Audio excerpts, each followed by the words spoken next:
When the staff disrespected him, they had no idea who they were really dealing with.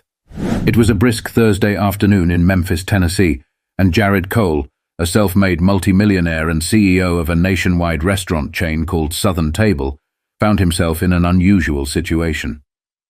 For years, Jared had worked tirelessly to build his business, starting with one small soul food restaurant in his old neighborhood. His mission was simple: provide authentic, comforting meals and create opportunities for people in communities often overlooked. But as his success grew, so did his distance from the day-to-day experiences of his customers and employees. Jared wasn't the type to sit comfortably in his corner office, basking in the glow of his achievements. He'd always believed that leadership meant staying connected to the people who made his vision possible: the customers, the cooks, the servers, and even the dishwashers. Lately, however, stories of inconsistent customer service had begun to trickle back to him, and they didn't sit well. Maybe I've lost touch, Jared thought as he leaned back in his chair during a rare free afternoon.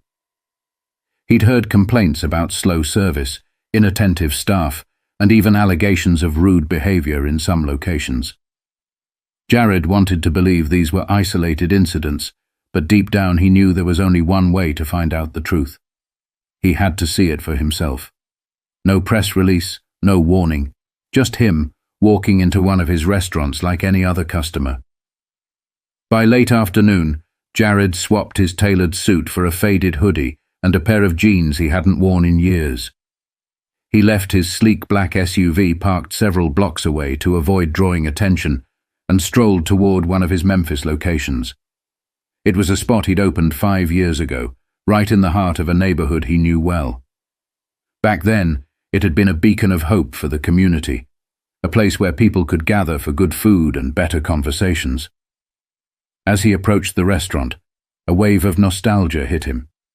The vibrant mural painted on the side of the building, depicting smiling faces around a dinner table, still looked as fresh as it had on opening day. He smiled faintly, remembering how proud he'd been when the ribbon was cut. But today wasn't about reminiscing. Today was about reality. The parking lot was nearly full, a promising sign of a busy lunch rush. Jared slipped in through the front door, the aroma of fried chicken and collard greens wrapping around him like an old friend. He looked around, scanning the dining area, the staff and the customers. Families, couples, and solo diners filled the tables, creating a lively hum of conversation. Everything seemed normal. Yet Jared knew better than to judge a book by its cover. He approached the hostess stand, where a young woman was leaning against the counter, scrolling through her phone. She didn't look up. Jared cleared his throat softly. Nothing. He waited a beat, then tried again. "Excuse me," he said, his voice calm but firm. The hostess glanced up briefly, her expression indifferent. "Yeah?" "I'd like a table for one," he replied, offering a polite smile. Without a word, she grabbed a menu from the stand, her eyes already back on her phone as she gestured vaguely toward the dining area. "Sit wherever you want," she muttered. Jared's smile faltered. It wasn't exactly the warm welcome he'd hoped for, but he let it slide. Maybe she was having a rough day. He grabbed the menu and made his way to a small table near the window, feeling a twinge of unease settle in his chest. But as he sat down and waited, Jared began to notice things that made that twinge grow stronger. Jared settled into the small table by the window, taking a moment to scan the room. The restaurant was buzzing with activity, the kind of midday energy he remembered from the early days when he'd worked the floor himself. Servers darted between tables, balancing trays, customers laughed over plates of catfish and cornbread, and the kitchen door swung open every few seconds, releasing bursts of steam and the sizzling aroma of fried okra. But something felt off. Jared noticed the tables around him were getting plenty of attention. A server with a bright smile approached a family of 4, chatting warmly as she refilled their drinks and took their dessert order. Another server leaned down at a nearby table to recommend the day's special. Yet here he was, sitting alone for nearly 10 minutes, with no acknowledgement. He decided to give it a little more time. He didn't want to jump to conclusions. Maybe they were short-staffed. Maybe his table had been overlooked in the rush. But as minutes ticked by, his patience began to wear thin. He watched as servers passed his table without so much as a glance, their arms full of dishes headed for customers who had arrived well after him. Jared shifted in his seat, glancing at the menu in his hands. It was the same menu he'd designed himself, full of dishes that told the story of his roots, recipes passed down from his grandmother, flavors that had kept people coming back for years. It felt strange, sitting here in one of his own restaurants, unable to get the most basic level of service. When a server finally approached, Jared felt a flicker of hope. The young man, his name tag read Tyler, stopped at the table next to his to take their order. Jared sat up a little straighter, hoping Tyler might acknowledge him next. But instead, Tyler walked off as soon as he finished with the other table, not sparing a second glance in Jared's direction. Jared raised his hand slightly, trying to catch Tyler's eye. "Excuse me," he said, his tone polite but firm. Tyler stopped, turning his head just enough to look over his shoulder. "Yeah?" he said, his voice flat. "Could I get some water to start?" Jared asked, keeping his composure. Tyler nodded curtly. "Sure," he said, then disappeared into the kitchen without another word. Jared waited, and waited. No water, no follow-up. Just more time to sit and watch as the other diners were served with enthusiasm and care. The longer Jared sat there, the harder it became to ignore the contrast. Families and couples were being greeted warmly, their needs attended to with smiles and friendly conversation. But for him, barely a glance. He thought about the customers who'd called in to complain about service in the past. How many of them had been treated like this? How many had walked out, deciding never to return, without him ever knowing why? Still, Jared wasn't ready to jump to conclusions. He wanted to believe there was a reason for what he was experiencing, a reasonable explanation. But as another 15 minutes passed and his table remained empty, that hope began to fade. But just when Jared thought things couldn't get any more disappointing, the next interaction left him questioning everything he'd built. Jared shifted in his seat, his patience wearing thinner with every passing second. The vibrant chatter around him was almost mocking now, a reminder of how far removed he felt from the experience he'd worked so hard to create. He glanced at his phone. Nearly 30 minutes had passed since he sat down, and the water he'd requested from Tyler was still nowhere to be seen. At this point, it wasn't just disappointing. It was personal. Jared didn't consider himself someone who demanded special treatment, but he also didn't expect to be treated as if he were invisible. He took a deep breath, trying to remind himself why he was here. This wasn't about him. This was about ensuring every customer, no matter their appearance, was treated with dignity and respect. Across the room he spotted Tyler leaning against the counter near the kitchen. The young man was scrolling on his phone, completely oblivious to Jared's table. Jared raised his hand again, more assertively this time. "Excuse me," he called out, his voice cutting through the din of the dining room. Tyler glanced up, his expression one of mild annoyance. Slowly he strolled over to Jared's table. "Yeah?" he asked, his tone making it clear he'd rather be anywhere else. Jared kept his composure, though irritation was bubbling just beneath the surface. "I've been waiting a while. Can I place my order now?" Tyler shrugged, pulling a notepad from his apron pocket with deliberate slowness. "What do you want?" Jared blinked, momentarily taken aback by the lack of professionalism. He opened the menu and ordered something simple, the signature fried chicken platter with a side of mac and cheese and collard greens. It was one of the most popular items on the menu, a dish that had been a cornerstone of his brand. "Got it," Tyler muttered, jotting down the order with barely a glance. Without another word he walked off, leaving Jared sitting there, stunned. The minutes dragged on, and Jared found himself sinking deeper into reflection. He thought about his early days in the business, how he'd personally trained staff to treat every customer like family. Hospitality, he'd always said, wasn't just about serving food. It was about creating an experience that made people feel valued. Yet here he was, sitting in the very restaurant he'd built from the ground up, feeling like an afterthought. When Tyler finally returned, it wasn't with Jared's food, but with the bill for the table next to his. He handed it to the other customers with a cheerful, "Thanks so much for dining with us," before walking right past Jared without even a glance. It was as if Jared didn't exist. The final straw came when Jared overheard a snippet of conversation between Tyler and another server near the kitchen. "Man, that guy over by the window looks like he's just here to take up space," Tyler said with a smirk. "Probably not even gonna tip." Jared's chest tightened. He set his menu down and stared out the window, trying to process what he'd just heard. It wasn't just neglect now. It was outright disrespect. And for what? Because he didn't look like someone who belonged here. Because he wasn't wearing a suit or flashing signs of wealth. It was a punch to the gut. He'd built Southern Table on the foundation of inclusivity, of breaking down barriers and creating opportunities.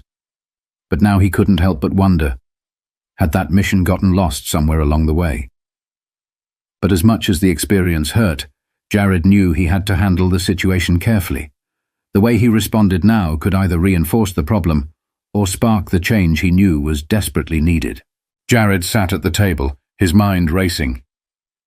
He was torn between two instincts, his natural inclination to keep his cover and observe, and the growing urge to confront the staff head-on. The part of him that had spent years mentoring and uplifting people reminded him that this wasn't just about his experience. It was about something bigger, a deeper culture issue that needed addressing. Finally, Tyler returned, balancing a tray with Jared's food. He set the plate down without a word, and before Jared could thank him, Tyler was already walking away. Jared glanced at the food. It looked hastily prepared, the presentation sloppy. The mac and cheese was lukewarm, and the fried chicken, his restaurant's signature dish, was overcooked to the point of being unappetizing. It was the kind of plate that would have made Jared pull a chef aside in the past to stress the importance of consistency and care. Jared leaned back in his chair, exhaling slowly. Enough was enough. He placed his napkin on the table and stood up, walking calmly toward the hostess stand. The young woman who had dismissed him earlier was still there, phone in hand. She barely looked up as he approached. "Excuse me," Jared said, his voice calm but firm. "Could I speak to the manager, please?" The hostess frowned, clearly annoyed by the interruption. "He's busy," she replied flatly, still scrolling. "What's the problem?" Jared maintained his composure, though his patience was wearing thin. "I'd prefer to speak with him directly." With an exaggerated sigh, the hostess finally called out to the back. A few moments later, a man in his late 40s emerged from the kitchen. He was wearing a wrinkled dress shirt, and his expression suggested he wasn't thrilled about being pulled away. "What's going on?" he asked, his tone brisk. Jared introduced himself politely. "Hi, I'm Jared Cole," he said. "I'd like to have a quick word with you." The manager glanced at Jared, his eyes narrowing slightly. There was a flicker of recognition in his expression, but he clearly hadn't pieced it together yet. "All right," he said, crossing his arms. "What's the issue?" Jared motioned toward his table. "I've been here for over 40 minutes, and the service I've received has been, frankly, unacceptable. I was ignored by your hostess when I arrived, overlooked by your server, and when I finally did get my food, it was subpar at best." The manager glanced toward the dining room, his brow furrowing. "Look, it's busy," he said defensively. "Sometimes things slip through the cracks." Jared tilted his head slightly, his tone steady but pointed. "I understand what a busy day looks like. I've been in this business long enough to know what good service looks like too." The manager stiffened, and Jared could see the realization dawning on him. His eyes widened slightly as he took a closer look. "Wait," he said slowly. You're Jared Cole. The Jared Cole." Jared nodded. "That's right. And this restaurant? I built it. This isn't just another location in a chain, it's part of my legacy. A legacy I've worked hard to create, not just for me, but for everyone who walks through those doors. The manager's face turned pale as the weight of Jared's words sank in. He glanced toward the hostess and then toward Tyler, who had just emerged from the kitchen, still oblivious to what was happening. Jared continued, his voice calm but firm. I didn't come here to be treated differently because of who I am. I came here to experience what every customer experiences. And if this is what they're experiencing, then we have a serious problem. The dining room began to quiet as a few customers noticed the exchange. Tyler froze in place, his face turning red as he realized Jared was addressing the manager about him. Jared turned to him directly, his gaze steady. Tyler, when I asked for water earlier, you dismissed me. When I placed my order, you didn't treat me with the respect every customer deserves. And to top it off, I overheard your comment about me. Do you think that's acceptable behavior? Tyler stammered, his confidence evaporating. I didn't mean anything by it, he mumbled. I was just joking. Jared nodded slowly. Jokes like that cost businesses customers, Tyler. And in this case, they're costing you the trust of someone who believed in this team enough to build this restaurant. The room was silent now, all eyes on Jared. He turned back to the manager. This isn't about blaming one person. It's about accountability and leadership. If this is the standard of service you're allowing, then it starts with you. But as tense as the moment was, Jared knew this confrontation wasn't just about pointing fingers. It was an opportunity to turn things around. The silence in the restaurant was deafening, every eye on Jared as his words hung in the air. The manager stood frozen, the weight of responsibility sinking into his shoulders. Tyler shifted uncomfortably, his bravado replaced with a clear sense of embarrassment. The hostess, too, had finally put her phone down, her expression one of quiet regret. Jared took a moment to compose himself, letting the tension settle before speaking again. I didn't come here today to shame anyone, he said, his voice calm but firm. I came here to understand. This restaurant is more than just a business to me. It's a symbol of what's possible when people believe in each other. But what I've seen today, it's not who we are, and it's not who we're going to be. He turned to the manager, meeting his eyes directly. Leadership isn't just about keeping the lights on. It's about setting the tone, holding people accountable, and creating an environment where customers and staff feel valued. That's not what's happening here. So my question to you is this. What are you going to do about it? The manager's face reddened as he swallowed hard. You're right, he said quietly. I let things slide, and that's on me. I'll do better. We'll do better. Jared nodded, his expression softening slightly.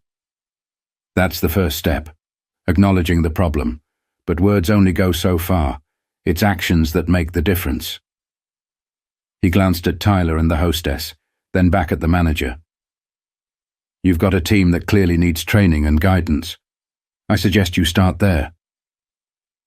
Jared looked out at the dining room, now filled with curious diners who had been quietly observing the exchange.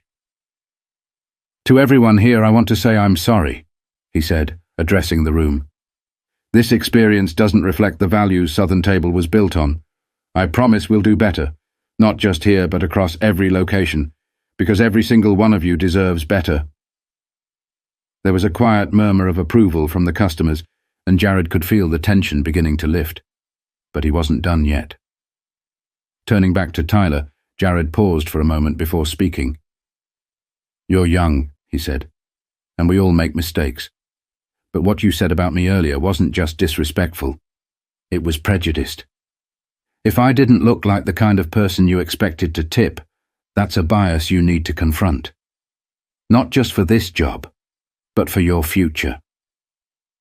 Tyler's head dropped, his voice barely above a whisper. I'm sorry, he said. I didn't mean it. I believe you, Jared replied. But intentions aren't enough. Growth comes from taking responsibility and doing better next time. I hope you'll use this as an opportunity to reflect and improve." Jared turned back to the manager one last time. "I'm giving you 30 days to turn this around," he said. "Retrain the staff, address the culture, and make sure every customer leaves feeling valued. I'll be back, unannounced, and I'll expect to see real change. Understood?" The manager nodded quickly. "Understood, Mr. Cole." Jared gave a small, satisfied nod and grabbed his coat from the back of his chair. As he walked toward the door, the customers began to applaud. Not out of spectacle, but out of appreciation for someone who genuinely cared about accountability. Once outside, Jared let out a deep breath, the cool Memphis air grounding him. It wasn't the afternoon he had anticipated, but it was one that had reminded him why he started this journey in the first place. Leadership wasn't about perfection. It was about persistence, about making things right when they went wrong. As he walked back to his car, he reflected on the lesson he'd just experienced firsthand. Sometimes, even the people with the best intentions need to be reminded of their own values. And sometimes the most powerful change comes from moments of discomfort and honesty. Moments like these are a reminder that no matter how successful you become, staying connected to your purpose is what truly matters. Treat people with kindness, hold yourself accountable, and always strive to leave things better than you found them. And if you're in a leadership position, remember, it's not just about what you build. It's about how you inspire others to grow with you. What do you think about Jared's approach? Would you have handled it differently? Share your thoughts in the comments below, and don't forget to like, subscribe, and turn on notifications for more stories like this one.